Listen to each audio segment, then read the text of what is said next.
Rachel, but Right. it's not so young. Okay, so we're on 170. It says, Vayishlach Yaakov Malachim lefanav el Esav achiv. And Yaakov sent Malachim in front of him to his brother Esav. What does it mean by that he sent Malachim? So the common understanding is that they were messengers. Right? That he sent messengers ahead of him to let Esav know, I'm coming to see you. Excuse me. However, Rashi says, Vayishlach Yaakov Malachim, Yaakov sent Malachim, Malachim mamash. You mean literally angels. Yaakov sent angels to go to his brother Esav, who was in Artsa Sa'ir, in the land of Sa'ir, and he commanded these angels, or these messengers, to say, Ko tomrum le'adoni le'Esav. So it is said to my master Esav, Ko amar abdecha Yaakov, so says your servant Yaakov. So Yaakov is subjugating himself, right, out of respect.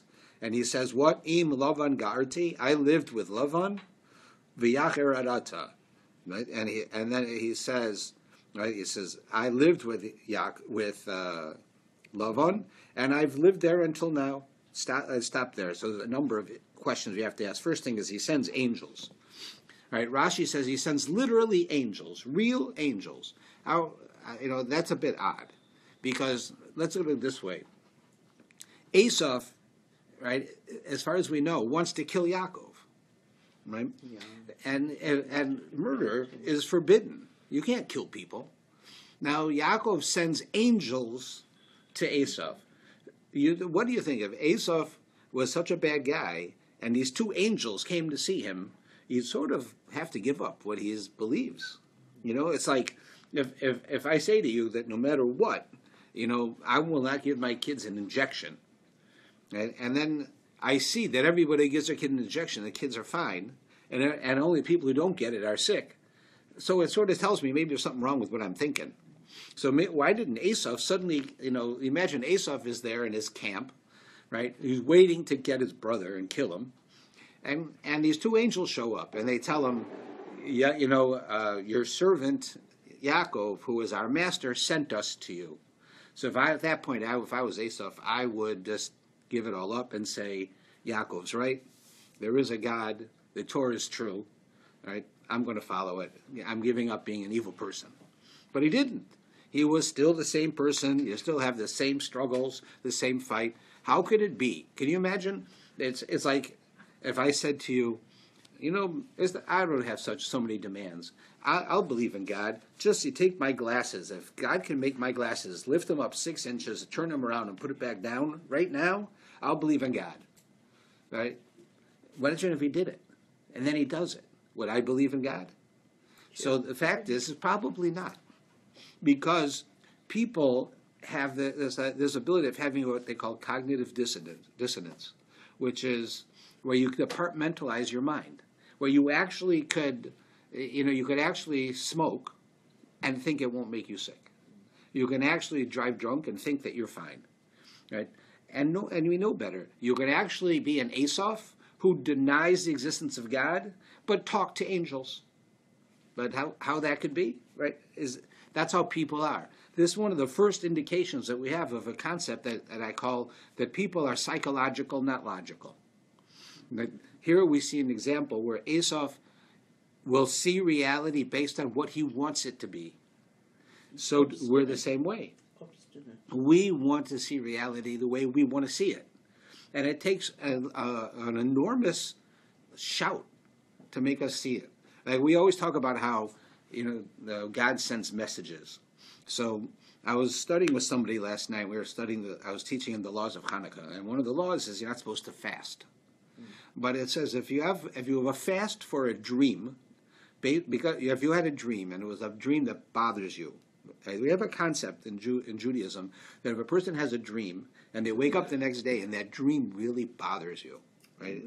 If it really bothers you, then it's a message from God, and you should do something about it. One of the things you first should do is you should think it through, figure what is the message, and then you should fast the next day. That's what it says. So it's brought up in the laws of Hanukkah that you shouldn't fast during Hanukkah. So what if you have the dream? So it says, okay, if you have that dream and it bothers you, right, it'll bother you until you do something about it. So you're allowed to fast even on Hanukkah with certain rules. But I was saying, like, how could it be then? You imagine a person gets a dream. So we say, if you get a dream, and it's a dream that is anything to do with what you were thinking about during the day, then that's like brain junk. That means your brain is just processing in your sleep, and it's dreaming. Or if it's about something you think about a lot, right? But if you have a dream about something that had nothing to do with what you were doing that day, and nothing to do with what you were thinking, and then after you go through that, right, you wake up and it really bothers you, so then that's a message. So, okay, so do we listen to the messages from God? Well, you should fast. You should try to see what the message is and try to fix it. Or you can say, yeah, it's nothing. It's a dream. It's nothing. And then what happens is that if God really cares about a specific person and that person would listen, he'll make the message a little louder. He'll do something else and something else until the message is right in your face. So you'd say, well, how long does it take until a person listens to a message like that? So it says that sometimes it could take you a long time because people base reality on what they want it to be, right? Just like here, Asaph says there's no God, but he could talk to an angel. How can he talk to an angel if there's no God? An angel is simply the will of God. So how could that not confuse him? Because that's how people are. We're the same way. We can do all kinds of things that we shouldn't do because we think we'll be okay. Right? Because we want to be okay, that's why. Not because we really will. You have every doctor in the world to tell you got to stop smoking, and you don't stop smoking. Right? But why? Because everybody who smokes doesn't die of cancer. Not everybody. I'm the one who won't. I won't. I won't die of cancer. But that's because we want for the reality to be that way, not because it really is. And that's what we see from that part. Then it says that... Rabbi, see here it says the angel says your servant Jacob, not your brother Jacob. That's right. Your servant. So, as the younger brother, well, just because Yaakov is trying to appease him. So he's saying, go tell my brother that your servant Yaakov is doing this. He wants him to feel, in this world, Jacob is subservient to Esau. So he goes on and he says... He says the following. He says, I lived with Lavan, and I was there until now. Im Lavan ga'arti v'yacheradata, and I was there until now. So all the commentaries, they go on this one, Im Lavan ga'arti, I lived with Lavan. So Rashi explains, what does that mean? What is he really trying to say to Asaph? So here he says, Garti v'lo nasisi sar v'choshuv elager v'ein gedai lishnu, there's a certain line I'm looking for. Garti v'gematria taryag. He says here the word Garti has the same numeric value as the word taryag because it's the same letters, right? Gimel Reish Tuf Yud is the same as Tuf Reish Yud Gimel. To tell you, Im Lavan Harasha Garti, I lived with Lavan, the evil one, v'taryag mitzvahs shamarti, and I still kept the 613 mitzvahs, v'lo lamadati memaisiv harayim, and I did not learn from his bad actions. So here Lavan we know was they say that his name was Lavan, which means white, right? Because he used to do is he would come over to you and he would smile at you and show you his white teeth. And then when you thought everything was good and your guard was down, he'd stab you in the back.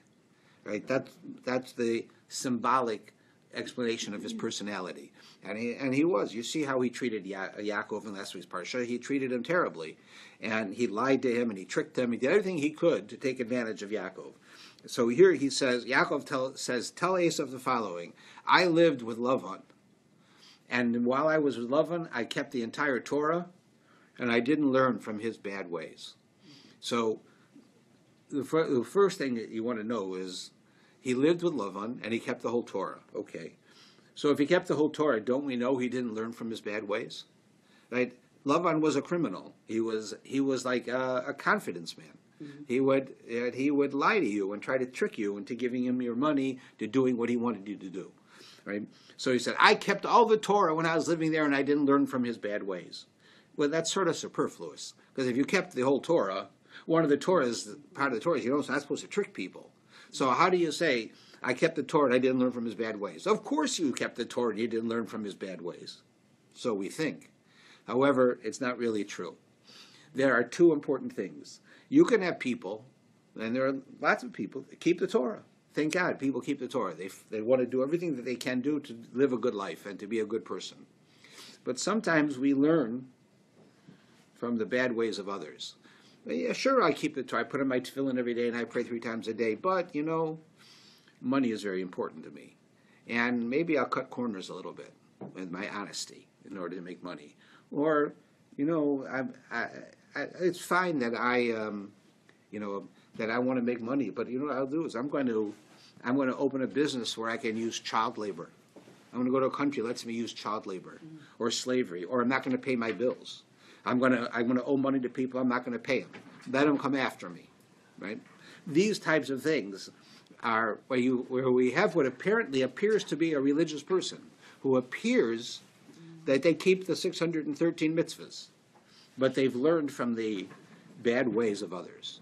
So that at the same time that they identify themselves as observant Jews, as people who follow the Torah, they've learned, to do things that are not so kosher, not so appropriate. And that's the message that Yaakov is saying. Not only do I keep the Torah, but I did not learn from the bad ways to act like Lavan. I don't act like him. I don't do the things that he did. I live my life in every way according to Torah. It's not like I just keep kosher and I keep Shabbos, but I'll steal from people. I'll open an old age home and I'll abuse the people. I won't treat them correctly, or I'll lie, or I'll owe money to someone I won't pay him back. Right? These are all examples of a person who could be a religious person, who could be trying to keep the Torah, but he's learned from the bad ways of the world. So Yaakov is saying that that's not the case with him. Right? So then it says that he goes and he says, I have acquired oxen and donkeys, flocks, servants, and maidservants. I am sending to tell my Lord to find favor in your eyes. So he goes and he sends a bunch of gifts to Esau. The angels returned to Jacob, saying, we came to your brother, to Esau. Moreover, he is heading towards you, and 400 men are with him. So the angels come back to Yaakov, and they said, we did what you said. We went to Esau. We gave him the gifts. We told him that you're coming to see him. We told him that you are subservient to him, and he's coming to see you.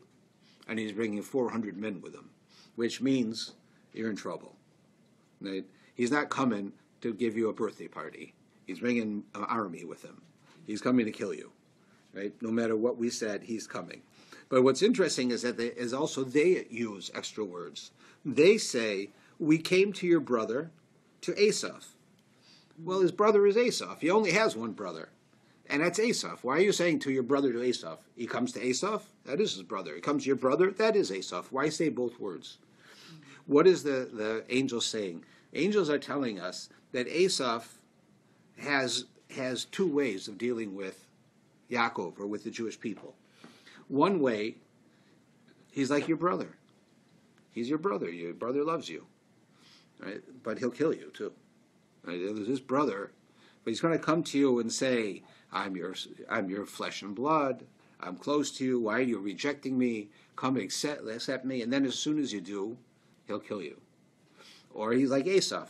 Esau is a military man.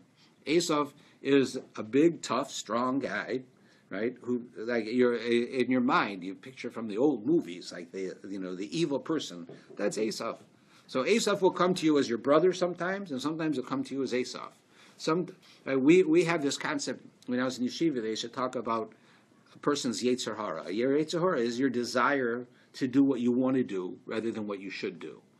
Right? So your yetzer hara wants you to eat now. So there's no kosher food, doesn't matter. I got to eat. I eat now. Right? The kosher food I'll have later. I'll eat now. So one of the things they used to tell us is that sometimes if you go to, you want to go and you want to learn. So we used to go on Thursday nights. We used to learn later at night in yeshiva than we did otherwise. And that was because on Friday was a shorter day in yeshiva, so you could get ready for Shabbos. So if you were tired a little bit, big deal. So you'd be tired because you're running around anyways, right? Running around doing this and doing that, taking a shower, getting ready. So, you'd stay in with enough energy, and then if you needed to take a little extra sleep, you'd do it on Friday night. I mean, so we used to do that.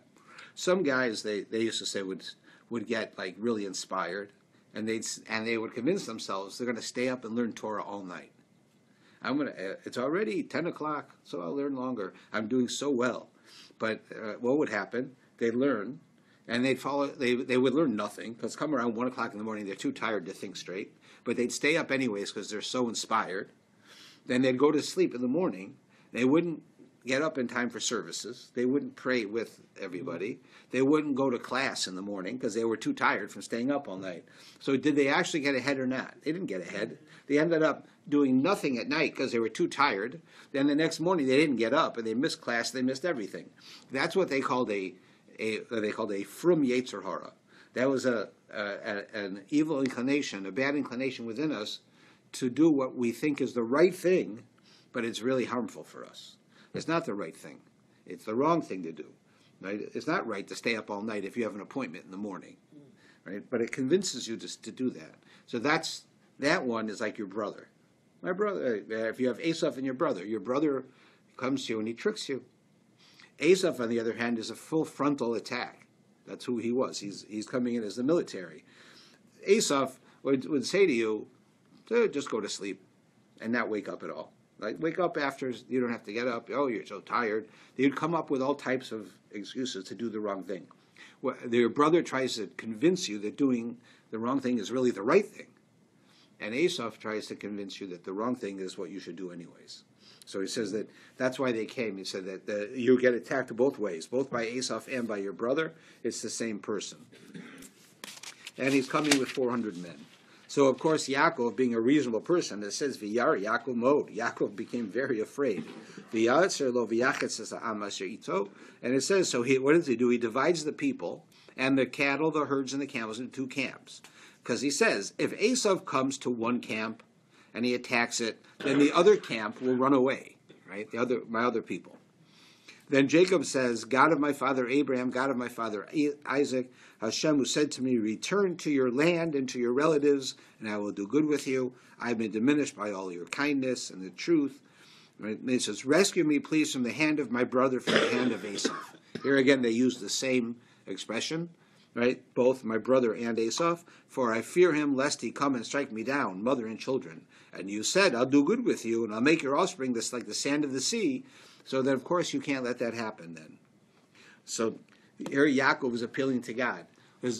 We have an interesting rule that we learn in the Gemara, that if a person is going to deal with the government, we're talking about a government that's not like our government, a government that's anti-Jewish, right? Throughout history, most of the time when we lived in the free world, the governments were not good to us. Right? They subjugated us, they put us in ghettos, they had Jew taxes, they did all kinds of things that were terrible. Today it's a different world, right? Canada, the United States, these countries are fair to us. Right? They don't attack us. But in these other countries, right, dealing with the government was often a death sentence. You didn't do what they wanted, they just killed you. Right? You didn't have human rights as a Jew. So it says that they used to read this parsha before they would go to meet with the government. Because this was Yaakov meeting Esau. Esau got the blessings from his father that this world is his. This is his world. He's going to be rich. He's going to be successful. Jacob's world is the world to come. That's the next world. So Jacob has to be a good person in order to acquire that world. But that's his world. But you have to remember, this is Esau's world. And if Esau is the government and the government's going to give you a hard time, you have to know how to deal with them. So you see, what's the first thing you do when the government's coming after you? You bribe them. That's what he did. You go to the government and you give them anything you can to make them happy. You subjugate yourself to them. You say, you're the boss. I'm not the boss. You're the boss. Right? Esau is my master, he says. Right? Yaakov knows Esau's not his master. He's doing it to appease him. So you appease him. You appease him with words. You appease him with objects. You give him things because Esau says, what are you doing with all this wealth? He says it later. What are you doing with all this wealth? This world is my world. That's not. What are you doing with that? Right? Yaakov, you wanted the blessing for the next world. That's what you wanted. You got that blessing. So what are you doing with all my stuff? Because everything that's yours is mine. I own everything in this world. Esau's saying, right? So Yaakov is trying to appease him so that they shouldn't have a fight. So it says that now the story changes. He's finished talking to him, and he set up his camp, which is the next thing that one does, is you prepare yourselves for war. So he made a defensive decision. He put one group of his people on one side of a river and another on the other side. So whichever side Esau would attack, the other side would run away. So they wouldn't get caught by Esau and killed. So that he wouldn't be able to wipe them out. So then the story stops and a new narrative begins. That it's nighttime, it's time for Yaakov to go to sleep. And this is one of the most famous stories that we have, beginning on 14. He spent the night there. Then he took, we've already done that part. All right, it talks about what he gives him. And then if you look on the bottom of 175, here it was, now Jacob is there, and it says, Jacob was left alone, and a man wrestled with him until the break of dawn. So here we have, Jacob is there on the Temple Mount, and a man comes and starts wrestling with him. And he wrestles with him all night. Right, Yaakov, this was actually a spiritual wrestling. Some people say it physically happened. Some people say it only happened in a prophecy to Yaakov. It didn't really happen, but in his mind it happened while he was sleeping. Others say it did happen. But in either case, this man is actually an angel, and the angel is the protectant angel of Esau. This is the angel of Esau. Every nation has an angel. And this is the angel of Esau. And he is coming to fight Jacob. Right? Instead of Esau himself coming at this point, his angel comes to fight. Right? To fight him. And we have this whole struggle going on that night. So he was alone and a man wrestled with him. When he perceived that he could not overcome him, when the angel saw that he might not win this fight, he struck the socket of his hip. Right? He hit Yaakov in the top part of his hip, so that his hip socket was dislocated as he wrestled with him. Right. So what he did is that he affected Yaakov's sciatic. Right. That part that's a very large nerve. It's about as thick as your thumb. So your sciatic nerve. It's the longest one in your body. Right. And that's what he affected. Right. Some people say that it's actually this story here is it's not speaking literally, that it's telling you that he actually hit him in his reproductive organ, and that it was a sign of saying that in the future I might not be able to beat you, but some of your children I'm going to get. And because he hit him in his reproductive organ where his children come from. Mm. So he's making a statement. Yaakov might be too strong for me to wipe him out, but I'm going to get some of them. Some of them will convert. Some of them will be traitors. I'll get them, right, in the future. That's what it's saying. So it says, now you imagine now, Yaakov wins. He's winning. He's got him in a stronghold, and the angel can't get away. So in the top of 177, the angel says, let me go, for dawn has broken. And he says, Yaakov, I will not let you go until you bless me. And he says to him, what's his name? What is your name? So the angel is about to bless him. This man, right, is clearly an angel. He's about to bless him. So he asks Yaakov his name. What's your name? Jacob. So he says, no longer will it be said that your name is Jacob, but Israel will be your name. For you have striven with the divine and with man and have overcome. Then Yaakov asks him, so tell me, what's your name? And he says, what do you want to know my name for? And he blessed them. So here's a number of issues here. First is, Yaakov wins. He wins, and the angel says, let me go because it's morning. So what? Who cares what's morning? Morning is night, lunchtime. What do I care? I just beat you. The truth is, what happens is that in the morning was the time that an angel begins to praise God. It's a Kabbalistic concept. I can't say exactly what it means in a physical sense, but they would praise God at that point.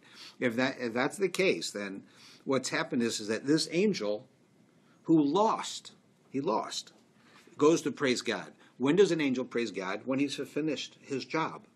An angel is simply the will of God.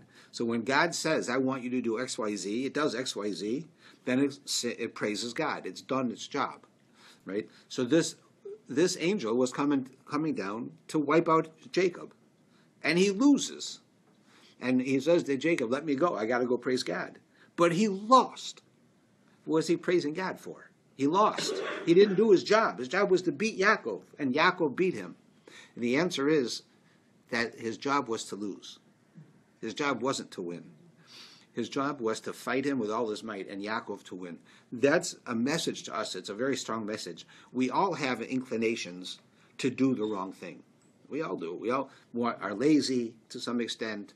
We're all personally, interested in what makes us feel good, right? We want to be able to buy what we want to buy, eat what we want to eat, when we want to, right? We want to, but we discipline ourselves. We discipline ourselves for our health. We discipline ourselves for our weight. We discipline ourselves to be able to interact with people.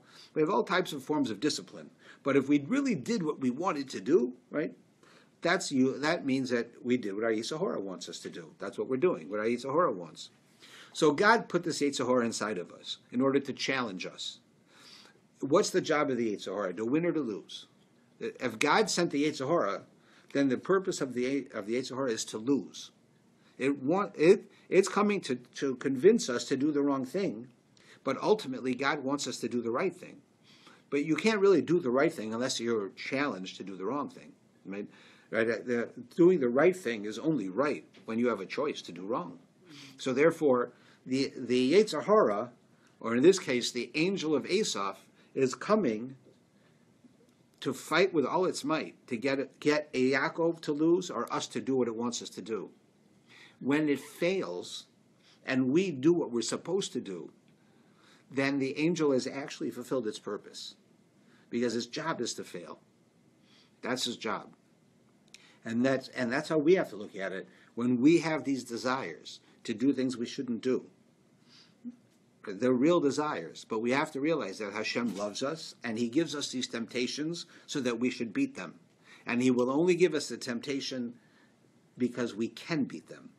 God will never give you a test you can't pass. It will always be a struggle. You'll always be outside of your comfort zone, but you'll always be able to do it. You may choose not to, but you can. And here, that's where it's showing you here. That's why the angel is going to praise God, because it lost. That means it did its job. His job was to try as hard as he can, but ultimately to fail. And that's what happens. So he tells Yaakov, you got to let me go. I got to go praise God. And Yaakov says, no, not until you bless me. So he tells him, okay, your name isn't Jacob. Why? Because Esau told us what Jacob was. Jacob comes from the word to trick me. Jacob tricks me. He's a confidence man, right? He's going to commit fraud. Jacob is going to tell me one thing and do the other. So right? So the angel says, that's not you. The angel of Asaph, right? Asaph is the one who gave him that name. So he says, that's not you. You're now Yisrael, he who struggled with man and God and won. That's who you are. Right? Why man and God? Because he struggles with Asaph. He struggles with the angel of Asaph. It means a man and God. Man struggles against man. That's a war. Man struggles against God. That's an inside war. I used to be friendly with a fellow who was a Muslim years ago, and this was before you really had all of the issues that we hear about so much, even though existed. And I asked him once what the word jihad means. Because, they say it means a holy war. Mm. But he said that it depends on and really what type of Islam you practice. Because a jihad is really an internal war within you between right and wrong. It's just the same thing I'm talking about. They're saying that their religion says you have to do the right thing. And you're always challenged to do the wrong thing. So you have inside of you a holy war to do the right thing. That's a jihad. That's what I'm referring to. Right? That's what we're talking about here, the same idea. So now, Yaakov tells him his name. He changes his name because he's greater than he originally was. So now Jacob says, okay, let's be fair. Now you tell me your name. I want to know, because what is a name? A name describes the essence of something. Right? The word in Hebrew for name is shame. Yeah. Shame is a person's name. The word shame is the exact same word as the word sham. which means there, like there. I'm pointing at something. Because your name describes the essence of who you are. Right? In Hebrew, every word can be understood by the root word that's within it, and when you name something, like if you name a dog, it means the Hebrew word describes the essence of the dog. I'll give you the example. That's why I picked it. Kelev. What's the one most immediate trait of a dog that comes to your mind? What do you think it is? Dogs. No, it does that, but what's its trait? Not what is its actions. It's loyal, right? A dog is loyal, right? What is the word kelev? Kelev, like your heart, right? The essence of the dog is that it has an affection between the master and the animal and the master, and the animal will actually be loyal to you. It will actually guard you, take care of you. It actually has this innate thing inside of it. It doesn't think about it. It's because animals don't have free will. It's part of its genetic makeup that it acts that way. So it's kalev.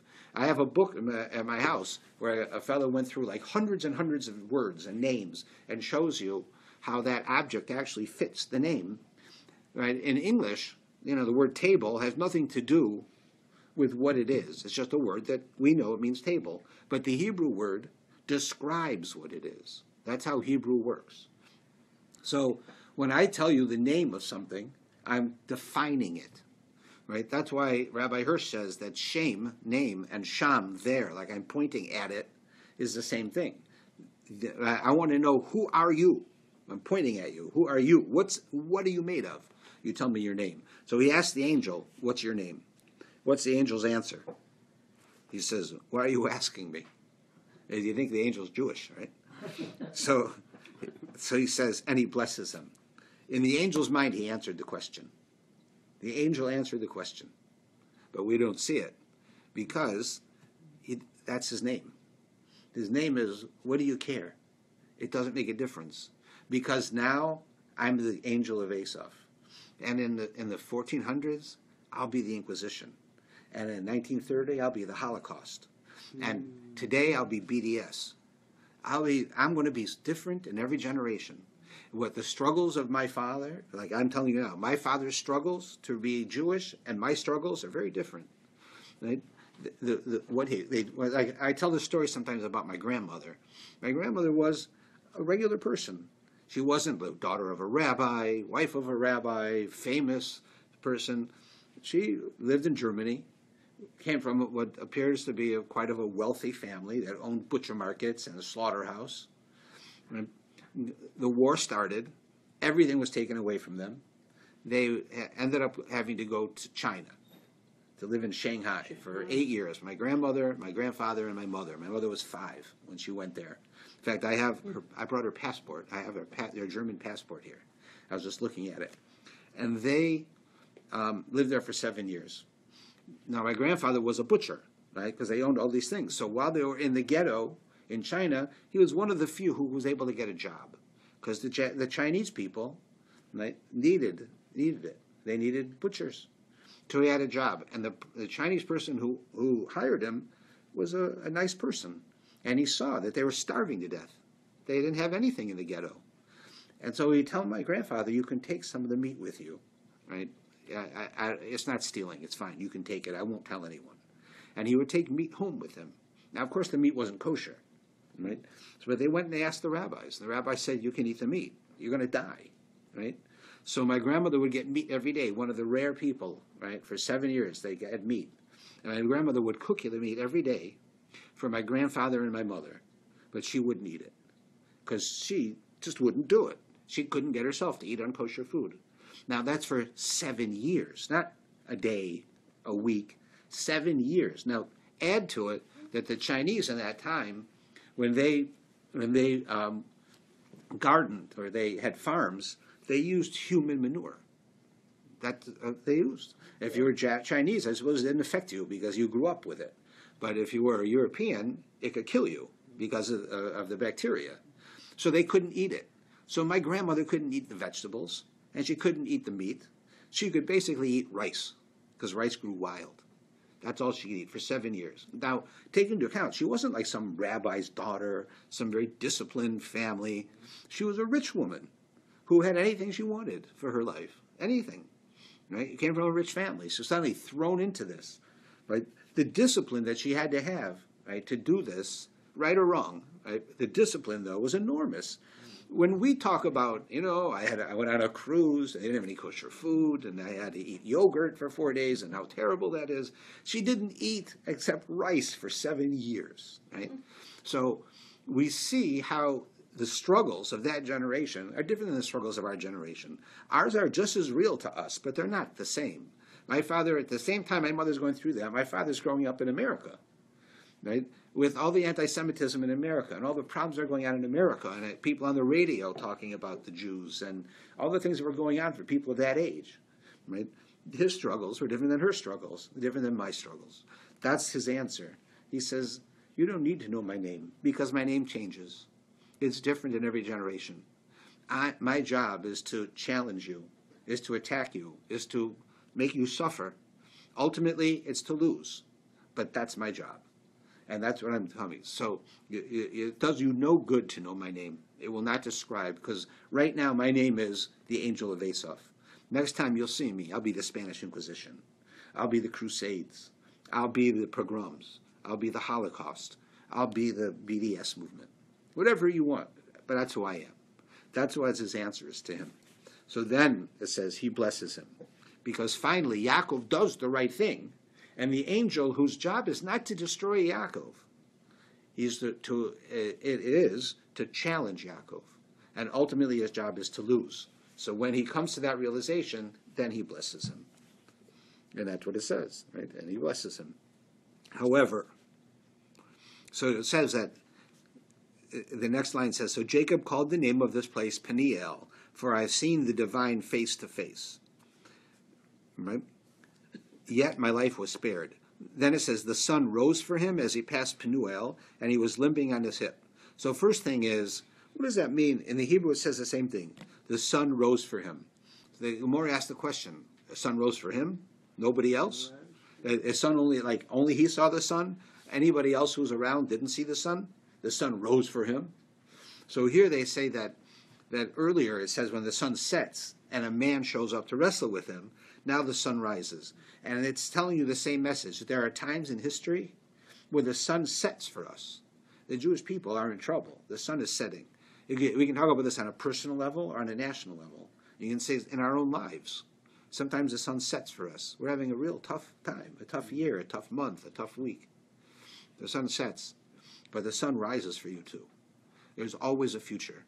There's an interesting Gemara. The Gemara tells stories a lot of times. So it tells a story about Rabbi Akiva, Rabbi Gamliel, Rabbi Yishmael, that they were, right, we have all these stories about Rabbi Akiva, right, and his friends. So it says that one time they were out buying meat for Rabbi Gamliel's son's wedding. Right? And as they're doing it, Rabbi Akiva says, in the Parsha this week, it says the sun rose for him. Do you mean the sun only rose for Yaakov? And now the rabbis are going to debate this as they're going through the market, buying stuff. This is their conversation. So the rabbi says the sun, just as the sun set for him, the sun rose for him. And that's the end of it. Right? Now, what are they saying? Well, put it in proper historic framing. They were living under Roman rule. Right? There was an honest debate going on among the rabbis that we should forbid having children because they're just going to get killed by the Romans. The Romans are killing everybody. Yeah, you're going to have grandchildren; they're all going to get killed. So don't have them. Right? Don't have any more kids. Let's just let the Jewish people go. I have to do this. I have to have a child so I can watch the Romans kill them. Right? I'm not going to do it. So this was a discussion. But where were these rabbis? They were on the way to buy meat for the wedding of Rabbi Gamliel's son. Well, if he's going to get married, he's going to have children. So what's happening is that Rabbi Akiva is telling Rabbi Gamliel, who is not happy, because he knows his son's going to get married, and they're just going to kill him, and they're going to kill his grandchildren. He's not happy. They're doing the right thing, but he's not happy. So Rabbi Akiva says, tell me, what does it mean when the Torah says the sun sets for him? So the other rabbi says, just like the sun rose for him. Just like the sun set for him, it rose for him. That's to say, that just like now the Romans might be killing us, but the sun will rise again. We will have a future. Right? We will see what comes out of it. And that's what the message was. And that's what the story's telling us. There are times in Jewish history, there are times in our own lives when we don't think there's a future for us. Right? We're not going to make it. We're having trouble. Our children are rebelling.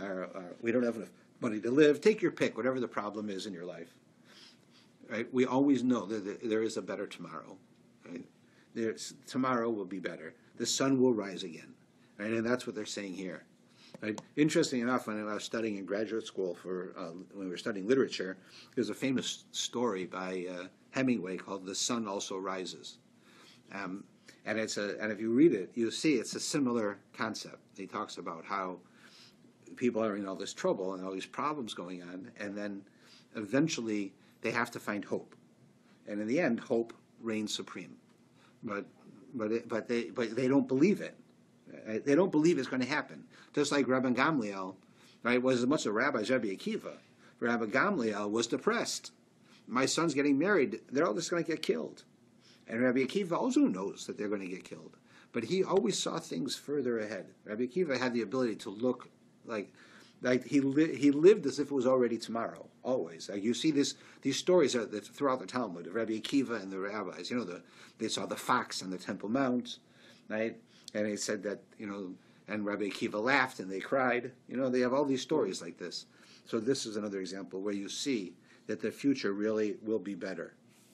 And then it says that Yaakov was limping on his hip. Remember I told you that the angel hit him in a sciatic nerve.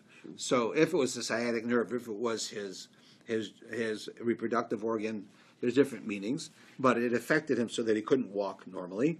And he says, therefore the children of Israel not to eat the displaced sinew on the hip socket to this day, because they struck Jacob's hip socket on the displaced sinew. Mm-hmm. In other words, today, whenever the Torah says today, it means every day, forever, because when you read it, it's today. Right? So it always says that, right? And until this day means forever. So here they're telling you the Jewish people are commanded that you can't eat that part of the animal. And we don't. That's why we don't eat the back leg of the animal, because it has the sciatic nerve in it. Mm-hmm. And since then till today, Jews have never ate it. Right? And there are some who, there are some who know how to take it out. Right? The Ashkenazim, we don't know how. Some of the Sephardim know how. But because of it, we don't eat a large portion of the cow. So then finally, if you look at the bottom of the page, finally Esav and Yaakov meet. Yaakov looks and he sees Esav coming, and then it says, Esav ran toward him, embracing him, fell upon his neck, and he kissed him. Then they wept. Right? So finally he meets Esav the next day. And if you look at the last line here in the Hebrew, you'll see, look at the second to last word in the last line. You'll see there's a dot over every letter. You see that? Mm-hmm. It's in the Torah that way. It's on purpose. It says, look, listen, it says, Vayaretz Esav. In the Hebrew, it's a little different. Esav ran, Lekroso, to meet him, V'chabkehu, and he hugs him, Vayipol ar tzavarov, and he fell on his necks. It's not singular. Fell on his necks. Vayashkehu, and he kissed him, Vayivchu, and they cried. So the picture on a simple level is Yaakov and Esav there. Yaakov opens his eyes, and there's Esav, 20 feet away from him, running towards him. Yaakov is afraid he's going to kill him. Esav grabs him, hugs him, kisses him, and they both start to cry. Right? Very beautiful scene. Two brothers. Right? So why does it have all those dots? And why do you have plural in the neck? Is because according to our understanding, that's not what Esav did, was not what he wanted to do. Esav wanted to kill him. Esav ran up to his brother, grabs him, squeezes him, and is trying to bite him in the neck. Right? Not kiss him, but to bite him. And it says that miraculously God, so to speak, turned Yaakov's neck into marble, and he wasn't able to bite him, so he kissed him. Because his mouth was on him, right? So he kissed him. This tells us, so when it says the plural of neck, it means that he tried to bite him in the neck, he ended up kissing him in the neck. Right? The point being is that Esav wanted to kill him, As we said earlier, the sun will rise, and God saved him from it. And so therefore the word, and he kissed him, has those dots on it to tell you something's wrong here. It doesn't make sense that Esau has been threatening to kill him. He's showing up with an army of 400 men, and he just wants to kiss him? Makes no sense, right? So that's what it's telling you, that there's a deeper meaning here. There's something else going on here. He did kiss him, but not because he wanted to, because he had no choice. Right? God made it so he couldn't. And then Esau says he lifts up his eyes, and he sees the women and children, and he says to Jacob, who are these to you? Why would he ask him that? Because Esau knows Jacob is a man of the spiritual world. Esau is a man of the physical world. This world belongs to Rome. Right? Esau is the father of Rome. This world belongs to Esau. Esau looks out and says, well, look at this. My brother Yaakov wants to be a monk. Look at all the women. Look at all the children. Look at all the money. Look at all the sheep and the cows. What happened to your spiritual wishes? You stole all. This is all mine. This world is mine. What are you doing with all that stuff? So he says, who are these to you? What's going on here? And he says, the children who God gave your servant. Right? Then the handmaids came forward, they and their children, they bowed down. Leah came forward with her children, and they bowed down. Joseph and Rachel came forward, and they bowed down. And then he says, what did you intend by that whole camp that I met? And he says, that was Esau speaking to Yaakov. Yaakov says back, to gain favor in my Lord's eyes. So Esau says back, I have plenty, my brother. Let what you have remain yours. So he says, look, you want to give me all these gifts? He gave him all the animals. He gave him all these gifts we saw earlier. Esau says, what do I want? I want your stuff. I have a lot of stuff. Don't play with me. I'm rich. I don't need your stuff, Jacob.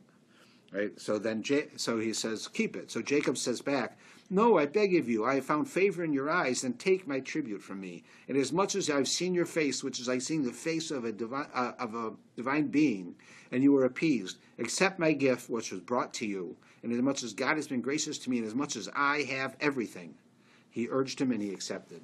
Hear the difference in how Esau talks and Jacob talks? Esau says, I got a lot. What do I need your stuff for? I got more money than I know what to do with it. And Yaakov says back, oh, I got everything. I have everything. Now, what does it mean? Esau, no matter how much he has, he knows he can always get more. He knows. I might have more money than I'll be able to spend, but you got some money. I want yours too. You got some cattle, I'll take your cattle. I have more cattle than I'll ever use, so what? Anybody who loves money never has enough money. You wish, that's King Solomon. If you make $100,000 a year, you say, oh God, if I only made $100,000 a year. As soon as you do, you'll want 120. It's never enough, right? That's Esau. So Esau says, I have much. I have a lot. Yeshli Rav, I have a lot. Yaakov says back to him, I have everything. Because Yaakov he's not outdoing his brother. He has less than his brother. But whatever I have is all I need. I have everything. You don't need to give me anything. I have everything. That's what Yaakov's saying back to Esau. And that's a very important thing, because in the physical world, you'll never have everything. You can only get to the point where you yourself feel that whatever I have is all that I need. That's everything. But to actually think that you'll have more, no matter what you want in the physical world, whatever you enjoy in the physical world, whatever it is never going to be enough. You'll always want more. Like, in the physical world, you can never get the best of anything. Whatever it is, there's always something better. I don't care what it is that you like. You can like jewels, you can like scotch, you can like clothes. I remember when I started to understand fashion. So you'd say, okay, I need a suit. I'm going to go to Moores, right? And they have very attractive suits, right? But they wouldn't last very long. They're good quality for what they are. They're fine. I have no complaint with Moores.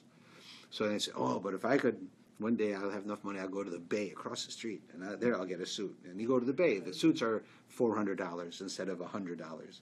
And now I feel like a real mensch. And that suit doesn't last so long either. So I'll go to Harry Rosen's, I'll spend $1,000. And that's not enough. You go to Harry Rosen's downtown, go to the next floor, it's $3,000. Well, I can get a custom-made suit from Brioni, $35,000. They will come, and I'm not making this up. They'll come to your house from Italy, and with tailors and you know, set it up and bring it over and make sure it fits right? And you can spend that kind of money for a suit, and people do. You will never get the best one. As soon as you think you got the best, there'll be another one. It's everything in the physical world is like that. Everything. There is no such thing as the best. It's always better. But a person who comes to terms and realizes that whatever God gives me is what I need, they have everything. They're satisfied. That's why we say that when God blessed Abraham, he said he blessed him that he was satisfied. To bless someone to say that they should be rich does not necessarily make them happy. But to give someone a blessing that they should be satisfied, that makes people happy. Because whatever I got, it's enough. I'm happy with what God gave me, and that's all I need. So that's what he says there. Now, I just want to run ahead a little bit, because if you look on 181, you have now, this whole ends, right? And Yaakov makes a camp, which is not to talk about, but we don't have time. So he goes now with his daughter Dinah. Now, you'll notice that when we talked about them bowing down to Esau, Dinah wasn't there. You didn't see Dinah. Yaakov has sons, and he has a daughter, Dinah. So where's Dinah? Like, why didn't Rachel bows down, Leah bows down, his sons bow down, Yosef bows down? No Dinah. And they say that why? The Midrash says that Yaakov was afraid that Esau would take her as a wife, his daughter, and he would corrupt her. And it was his daughter. And the Talmud says that Yaakov was not thinking, because Dinah, as a woman, had the ability to change Esau. She could have made Esau into a good person. But because Yaakov underestimated his own daughter, and he hid her from Esau, so that she shouldn't get corrupted by him, so then later this happens. And what is it? Now Dinah, the daughter of Leah, whom she bore to Jacob, went out to look over the daughters of the land. She goes out. They're living in Shechem. Shechem is a big city. It's a metropolitan city in those times. So she's a daughter of Yaakov. Means that she's living in the desert. They're going from city to city. So finally they go into this big, beautiful city. So she wants to go out and see what's going on. Right? She wants to look. So she goes out in the city, and what happens? Shechem, the son of Hamor. So Shechem, who is the prince, Hamor is the king, he's the prince of the region, saw her, he took her, he laid with her, and he rapes her. He became deeply attached to Dinah, the daughter of Jacob. He loved her, and he wanted to marry her. So just to put it together, is he goes to Jacob, and he says, I want to marry your daughter. First he takes her and rapes her, right? Then he wants to keep her. He loves her because she's a very strong person, very, very, very useful, very helpful for any man to have a woman to be able to support you and to push you and to help you. So here you have the case. So Yaakov, right, meets with him, and he's broken. I mean, this man took my daughter, and now he wants to keep her. Right? She's not going to live according to our beliefs. So two of his sons, Shimon and Levi, hear about it, and they tell him, listen, you want to marry our sister? You have to be circumcised, because for us it's disgusting a man who's not circumcised to be with our sister. You and all of the people of your city have to be circumcised. They thought for sure they ain't going to do it, all these adults, but this shows you the power a woman has over a man, right? Or the power of human desire. How strong, right? The Talmud says nothing can stand against human desire. This guy wants this woman. He convinced an entire city of adult men to circumcise themselves, right? You got to imagine that wasn't easy. He convinced them, and they all did it, and he himself did it. But really, Shimon and Levi were tricking him, because when they circumcised themselves, they were weak, and they came in and killed them all. Because you took our sister, you don't mess with us, and they killed them all. Now, Yaakov doesn't like this. It's wrong. Even though it might have been legal, because what they did in those days, it was wrong. That's not how Jews do things. We don't trick people and go killing everybody. Right? So you'll see later on in history, they're punished for this. And the blessing that Yaakov gives them is not a real good blessing because of what they did, of how they acted. But that happens there. So it has this whole long story about how they do it and how they killed everybody, and how Yaakov gets upset with them. Right? If you on 185, Jacob says to Shimon and to Levi, "You have discomposed me, making me odious among the inhabitants of the land. Right? Made me have a bad smell among the people of the land." Right? And they say back to him, "Should he treat our sister like a harlot? She's a prostitute, our sister. You can just take her." And that's the end of it. And then they go off to the next place. We do have an interesting thing at the bottom of this page on 187. It says, Devorah, the wet nurse of Rebekah, dies, and she was buried below Bethel. So imagine this woman, Devorah, was the wet nurse of Rebekah. Rebekah was Jacob's mother. So Jacob's mother's been long dead. And yet Jacob's mother's wet nurse. So that means that this woman was like old enough to have nursed Jacob's mother when she was a baby. And she's still alive. And they're taking care of her all this time. And she's with the Jews all this time, right? Going from place to place to place. And she dies here. So she was a link to the ancient days, to the days of Rebekah, even before Rebekah, because she was an adult when Rebekah was a baby. So she's from the days of Sarah, right? It's an important link that they had to be able to take. So you see the respect they had for her. And that the Jews do that, right? They took care of her. They took care of her whole life until she died, and then they buried her respectfully. And then then the story goes on with lots of things to talk about, but we really can't. We have to run out of time. But this is one thing that you should take a look at is that whole first section, according to the Talmud, is military strategy. It tells you how to try to deal peacefully with the world. And if you can't deal peacefully, then what do you do? But it's very interesting to see because the Torah hints at the fact that the last thing is violence, not the first thing. With Esau, he lives by the sword, dies by the sword. Everything is violence. But here, with us, it's not. First thing is you try to appease them. You try to bribe them. You try to flatter them. You try to subjugate yourself to them. You give them things. You tell them they're in charge. And that will work. And if that doesn't work, then the only thing left is to have a defensive stand. So that's why Yaakov made 2 camps in order to be prepared in case that they're attacked. Right? But that gives you an idea of what was going on. And it says that the rabbis, throughout history, whenever they had a deal with an army or somebody coming in to attack them, would always look at that section to try to understand better how to interact with the world around them. Because the children of Esau are like Esau, right? They'll kill, right? Just as easily as not, and we won't, right?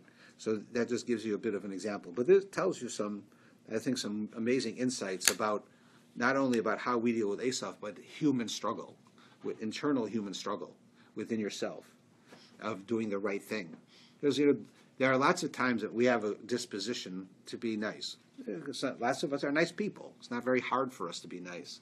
The idea is being nice when it's hard. Right? When you had a bad day, being nice. When you've had, 100 nudniks come and bothering you all day, and then one more. Right? To be nice then, it's not so easy. And that's what this whole inner struggle is really getting at. How a person should act appropriately when they have every reason in the world not to. The only reason that you do is because that's what the Torah wants us to do. God wants us to act correctly, to treat people right. Even if we're having a bad day, even if that same person hurt us, He still wants us to act in a correct manner. And that's really what the essence of this parsha is. There are many things in it, but that's really the essence. So we better stop with that for this week.